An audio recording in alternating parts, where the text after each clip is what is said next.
بسم اللہ الرحمن الرحیم۔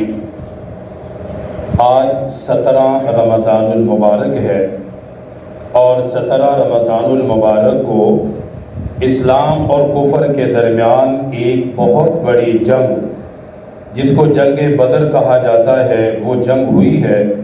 اس لیے تھوڑا سا وقت نکال کر آپ اس جنگ کو سمجھیں کہ رمضان المبارک میں اسلام کی یہ پہلی عظیم جنگ اور کتنی بڑی جنگ تھی کہ جس کی قیادت خود نبیوں کے نبی امام الانبیاء صلی اللہ علیہ وآلہ وسلم فرما رہے تھے۔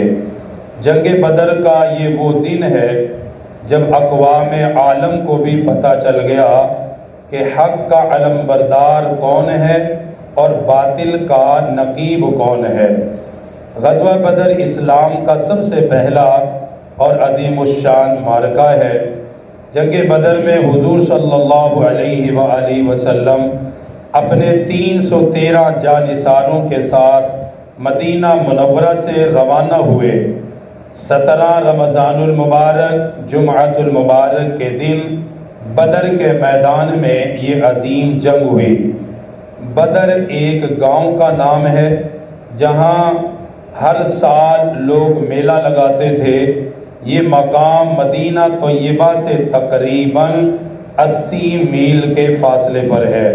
بہت سارے حضرات جو حج اور عمرے پر جاتے ہیں وہ سفر کر کے میدان بدر جاتے ہیں اور میدان بدر کی زیارت کرتے ہیں۔ یہ میدان بدر ایسی جگہ ہے کہ جہاں پانی کے چند کنویں تھے اور ملک شام سے جب کوئی قافلہ آتا تو کچھ دیر کے لیے وہ بدر کے میدان میں قیام کرتا تھا، کچھ دیر کے لیے وہاں ٹھہرتا تھا کیونکہ وہاں پانی کی سہولت موجود تھی۔ حضور صلی اللہ علیہ وآلہ وسلم اور آپ کے صحابہ رضی اللہ عنہم اجمعین جب ہجرت کر کے مدینہ منورہ تشریف لے آئے تو قریش مکہ نے آپ پر حملہ کرنے کے لیے مکمل تیاری کی کہ مدینہ پہ حملہ کیا جائے گا، صحابہ پر حملہ کیا جائے گا۔ یہ مکے والے بھرپور تیاری کر رہے تھے کہ مدینہ پہ حملہ آور ہوں۔ آپ صلی اللہ علیہ وآلہ وسلم کو اس کی خبر ملی۔ آپ صلی اللہ علیہ وآلہ وسلم نے بھی اس کی تیاری فرمائی۔ اسی تیاری کے درمیان ملک شام سے ایک قافلہ مکے کی طرف آ رہا تھا جو قریش کا بہت بڑا تجارت کا قافلہ تھا۔ آپ صلی اللہ علیہ وسلم نے فرمایا کہ اس قافلے کا تعاقب کرو اور اس قافلے کا تعاقب کرنے کے بعد ان کے پاس جتنا مال ہے وہ حاصل کر لو، کیونکہ مشرکین نے اور کافروں نے حضرات صحابہ کرام کے تمام مال پر جو مکے میں رہ گیا تھا سب پہ قبضہ کر لیا تھا، اس لیے آپ نے فرمایا کہ اس قافلے کو روکنا ہے۔ آپ صلی اللہ علیہ وآلہ وسلم اس کی تیاری فرما رہے تھے، لیکن وہ لشکر جگہ بدل کے مکہ جانے میں کامیاب ہو گیا۔ جب وہ وہاں سے نکلا تو آپ صلی اللہ علیہ وآلہ وسلم نے اب صحابہ سے فرمایا کہ اب جنگ کے مکمل حالات بن چکے ہیں، ادھر سے مشرکین مکہ بھی آ رہے ہیں، مدینہ پہ حملہ کریں گے، اس لیے ہمیں بھی چاہیے کہ ہم اپنی جنگی تیاری کریں۔ اس تیاری کے حوالے سے آپ نے تمام صحابہ سے مشاورت فرمائی۔ اب دیکھیں صحابہ کی تقاریر کیا تھی، ان کے جذبات کیا تھے جب رسول اللہ صلی اللہ علیہ وسلم نے ان کو جنگ کی خبر دی۔ ہم اپنے ایمان پر بھی نظر دوڑائیں کہ ہمارا ایمان کیسا ہے۔ ہم تو نماز سے گھبراتے ہیں، روزوں سے گھبراتے ہیں، جبکہ صحابہ کی کیفیت کیا ہے۔ آقا فرما رہے ہیں کہ جنگ کا مکمل جنگ کی تیاری کرو، حالات بن چکے ہیں۔ اب صحابہ کرام سے فرمایا اپنی اپنی رائے دو۔ حضرت سعد بن عبادہ رضی اللہ تعالی عنہ کھڑے ہوئے، یہ خزرج کے بڑے سردار تھے۔ عرض کرنے لگے یا رسول اللہ صلی اللہ علیہ وسلم، خدا کی قسم اگر آپ ہمیں حکم دیں گے تو آپ کے حکم کی وجہ سے ہم سمندروں کے اندر چھلانگ لگانے کو تیار ہیں۔ آپ کا حکم ہونا چاہیے، ہم اپنی جان کی بازی لگا دیں گے، آپ حکم فرما دیجئے۔ حضرت مقداد رضی اللہ تعالیٰ عنہ کھڑے ہو گئے، عرض کرنے لگے بارگاہ رسالت میں، آقا ہم آپ کے ساتھ ایسا نہیں کریں گے جیسے حضرت موسیٰ علیہ السلام کی امت نے ان کے ساتھ کیا تھا، کہ جب ان کو جہاد کا حکم ملا تو حضرت موسیٰ علیہ السلام کی امت نے یہ کہا تھا کہ آپ جائیں، آپ کا بھائی جا کر جہاد کرے، ہم سے یہ کام نہیں ہوتا۔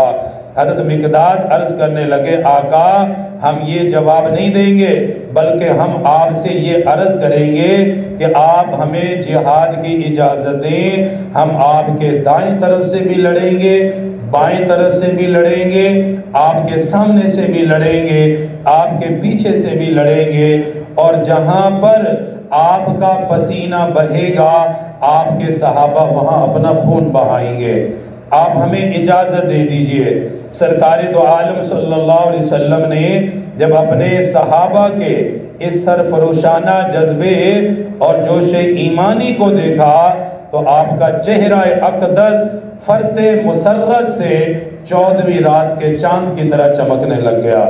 آپ نے اپنے صحابہ کے جب ان جذبات کو دیکھا، پھر بارگاہ خداوندی میں دعا کے لیے ہاتھ اٹھائے کہ یا اللہ میرے ان صحابہ کی اس محنت اور ان کی اس لگن کو قبول فرما کر ان کو فتح عطا فرما دیجئے۔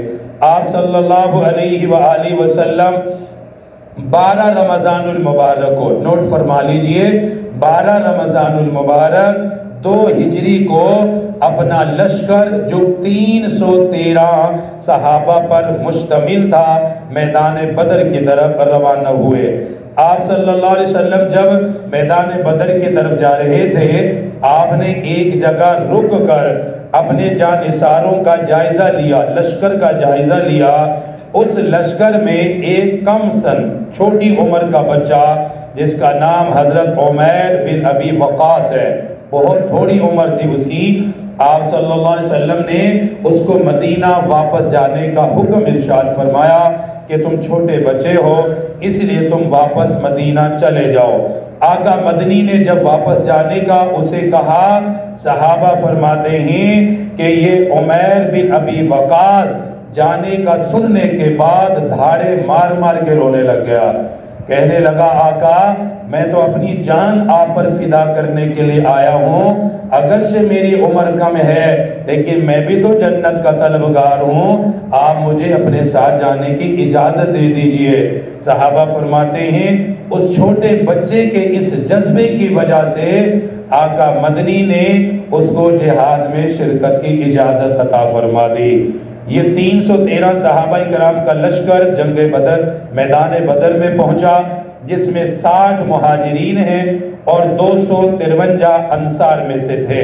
یہ ایک عظیم لشکر جب وہاں پہنچا، ادھر سے مشرکین مکہ کا بہت بڑا لشکر میدان بدر، 1000 کافر جن میں 100 گھوڑے سوار تھے، اور مکے کے جتنے بھی بڑے بڑے سردار تھے وہ سارے اس لشکر کے اندر شامل تھے، اور ایک دن کے اندر وہ 10 اونٹ ذبح کر کے اپنے لشکر کو کھلا رہے تھے، اتنی ان کی مہمان نوازی کر رہے تھے۔ جبکہ آپ صلی اللہ علیہ وسلم کے لشکر کی حالت یہ تھی کہ انہیں پیٹ بھر کے کھانا بھی نہیں ملتا تھا، لیکن ان کے اندر جذبہ ایمانی بہت زیادہ تھا۔ جب 17ویں رات آئی، 17ویں شب آئی رمضان المبارک کی، آقا نے پوری رات دعا کے اندر گزاری، اللہ تعالیٰ سے مسلسل دعا مانگتے رہے، صبح کے وقت نماز ادا کی، جہاد کی آیات تلاوت فرمائی، اور آپ نے تاریخی خطاب فرمایا، ایسا عظیم خطاب فرمایا آپ نے کہ صحابہ کے اندر شہادت کا ایسا جذبہ پیدا ہو گیا، گویا وہ تڑپ رہے تھے کہ بس میدان لگ جائے، یا ہم شہید ہو جائیں یا ہم ان کافروں کو جہنم واصل کر دیں گے۔ آقا مدنی نے تھوڑی سی کنکریاں لی اپنے ہاتھ مبارک میں، ان کو اچھالا، کفار کی طرف پھینک دیا، اللہ تعالیٰ نے ہر کافر کی آنکھ میں ان ذرات کو ڈال دیا۔ یہ آقا مدنی کی دعا کا اثر تھا۔ اس طریقے سے یہ جہاد، یہ لڑائی شروع ہوئی، آخر کار اللہ تعالیٰ نے 313 صحابہ اکرام کو فتح عطا فرمائی، اور 1000 کا لشکر بھاگنے پر مجبور ہوا۔ 70 کافر مارے گئے اور 70 کافر گرفتار ہوئے۔ حضرات صحابہ اکرام میں سے 14 صحابہ اکرام نے جام شہادت نوش فرمائی۔ انا للہ و انا الیہ راجعون۔ یہ اسلام کا عظیم لشکر آج کی اس تاریخ میں جس میں ہم بیٹھے ہوئے ہیں 17 رمضان المبارک کو یہ عظیم واقعہ پیش ہوا ہے، اس لیے میں نے تھوڑا سا ذکر کر دیا۔ اللہ تعالیٰ تمام صحابہ سے ہمیں سچی محبت نصیب فرمائے۔ الحمدللہ رب العالمین والصلاة والسلام علی سید الانبیاء والمرسلین۔ ربنا آتنا فی الدنیا حسنہ وفی الآخرۃ حسنہ وقنا عذاب النار، وصلی اللہ تعالی علی رسول خیر خلقہ محمد و آلہ